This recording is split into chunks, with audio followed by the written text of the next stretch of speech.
Here's a 3-variable system that looks a little bit more complicated. So I have r equals 2 times s minus t, 2t equals 3 times s minus r, and r plus t equals 2s minus 3. So I do have 3 variables and I do have 3 equations, but it's set up a little bit differently. We normally like to see all of our variables on one side and all the numbers on the other. So that's what I'm going to do to start. I'm going to distribute. So I have r equals 2s minus 2t. But I want all my letters on one side. So I'm going to subtract 2s and add 2t to both sides.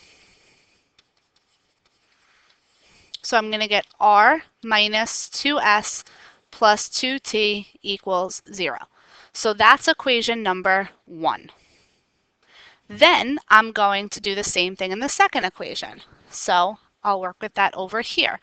I'm going to get 2t equals 3s minus 3r. So now I want to bring all the letters to one side again. So I'm going to minus 3s and add 3r to both sides.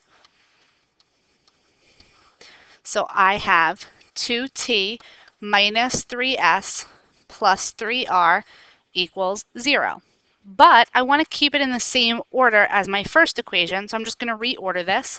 And when I do that, it's going to be 3r minus 3s plus 2t equals 0. And then lastly, with equation 3, I'm going to subtract 2s on both sides. So I'm going to get r plus t minus 2s equals negative 3.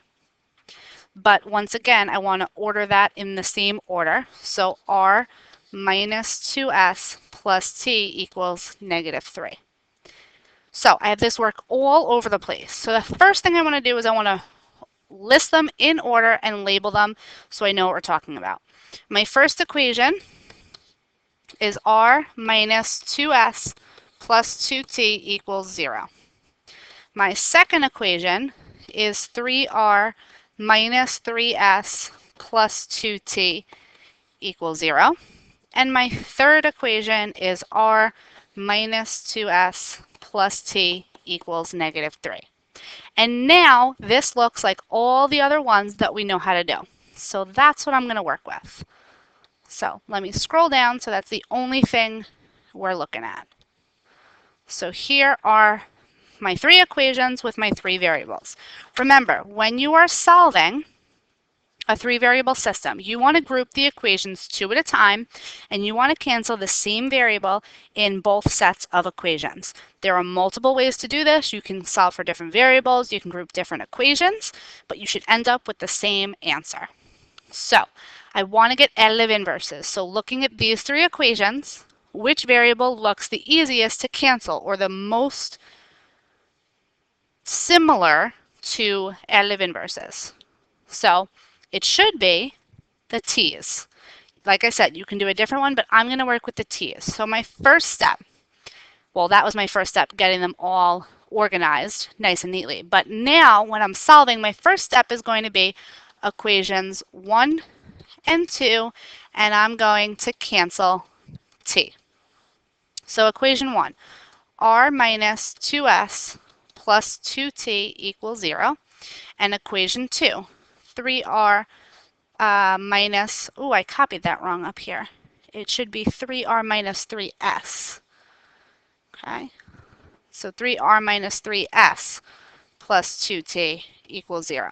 So if I'm working with these 2 equations, I'm going to cancel the t, but I can't just yet because right now they're both positive. So I'm going to multiply the bottom one by a negative.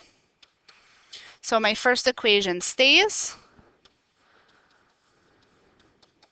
And my second equation is going to become a minus 3r plus 3s minus 2t equals 0. So now when I add them, I'm going to get negative 2r plus s, my t's cancel, equals 0. So now I'm going to group 2 new equations. So I'm going to group equations 2 and 3, and I have to cancel the same letter. So I'm still canceling t. So equation 2 is 3r minus 3s plus 2t equals 0. And equation 3 is r minus 2s plus t equals negative 3.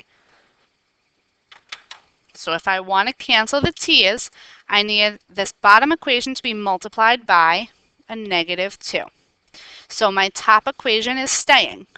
3r minus 3s plus 2t equals 0. My bottom equation is going to become a negative 2r positive 4s minus 2t equals positive 6. So when I go to add them together, 3r plus negative 2r gives me r. Negative 3s plus 4s gives me s. My t's are going to cancel, and 0 plus 6 gives me 6. So now I have this equation up here and this equation down here. I'm going to stack those on top of each other, and I am going to solve. So that is step 3.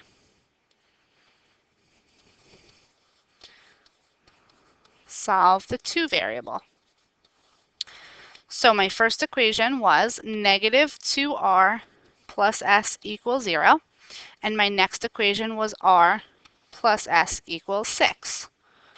So my s's or my r's, you can cancel. It doesn't matter. I'm going to cancel the s's. So I'm going to multiply that bottom one by a negative 1. So negative 2r plus s equals 0 stays the same. Minus r minus s equals negative 6. So I'm going to get negative 3r. The s's cancel. Equal negative 6. Divide by negative 3 on both sides. So r is going to be 2. So now I have to solve for one of the other two letters. So I'm up to step 4. So step 4, I'm going to solve for r. So I'm going to use the r plus s equals 6 equation. So we just said that r was 2. So that means that 2 plus s is equal to 6. So if I subtract 2 on both sides, I'm going to get s equals 4. And now my last step is to solve for the last variable, which is t. So in order to solve for t, I have to go all the way back to one of my original equations. So I'm going to choose the first one, but it doesn't matter. So I have r equals 2 times s minus t. Actually, you know what? Now that I'm looking at this, I do like to usually choose the first equation, but that's a little bit complicated. So I'm actually going to erase that. I'm going to choose example or equation 3. r plus t equals 2s minus 3. So we found r to be 2. So 2 plus t equals 2. We found s to be 4 minus 3. So I have 2 plus t equals, on the right-hand side, if you type that in your calculator, you're going to get 5. And then if I subtract 2 on both sides, I'm going to get t equals 3. So your answer, you can write it two ways. You can write it as r equals 2, s equals 4, t equals 3. Or if you want to write it as an ordered pair, you need to put it in alphabetical order. So r, comma, s, comma, t. So 2, comma, 4, comma, 3. So either of those is your final answer. Remember to check your work. You would take these 3 answers, go back to your original equations, and substitute. If you substitute for each letter in each of the 3 equations and you get 3 true statements, then you did it correctly.